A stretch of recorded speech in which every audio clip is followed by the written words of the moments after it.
حضرت حسن بصری رحمۃ اللہ کے زندگی کے 4 واقعات۔ حضرت حسن بصری رحمۃ اللہ فرماتے ہیں کہ مجھے میری زندگی میں 4 واقعات بہت عجیب لگے۔ تو لوگوں نے پوچھا حضرت وہ کون سے واقعات ہیں؟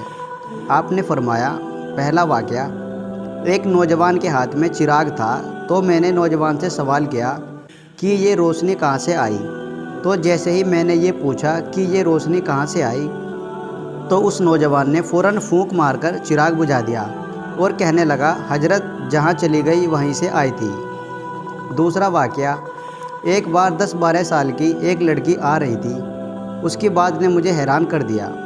بارش ہوئی تھی، میں مسجد جا رہا تھا اور وہ بازار سے کوئی چیز لا رہی تھی۔ جب ذرا میرے قریب آئی تو میں نے کہا بچی ذرا سنبھل کر قدم اٹھانا، کہیں پھسل نہ جانا۔ جب میں نے یہ کہا تو اس نے آگے سے جواب دیا حضرت میں پھسل گئی تو مجھے نقصان ہوگا، آپ ذرا سنبھل کر قدم اٹھانا، اگر آپ پھسل گئے تو قوم کا کیا بنے گا؟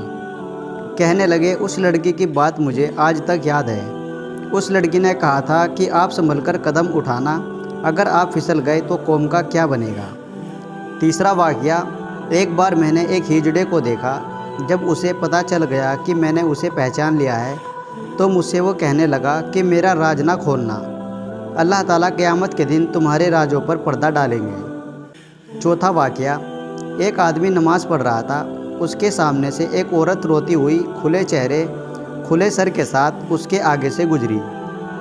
جب اس نے سلام پھیرا تو اس عورت پر بڑا ناراض ہوا کہ میں نماز پڑھ رہا تھا، تجھے شرم نہیں آئی، تجھے دھیان نہیں، ننگے سر کھلے چہرے کے ساتھ میرے سامنے سے گزر گئی۔